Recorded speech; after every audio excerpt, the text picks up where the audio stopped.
C. Joseph Vijay எனும் நான்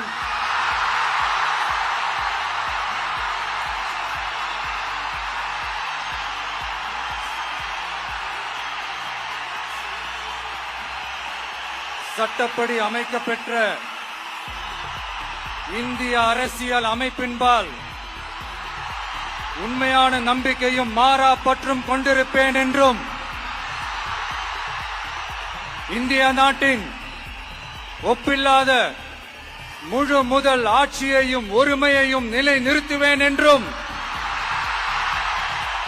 தமிழ்நாட்டு அரசின் முதலமைச்சராக உண்மையாகவும் உளச்சான்றின்படியும் என் கடமைகளை நிறைவேற்றுவேன் என்றும்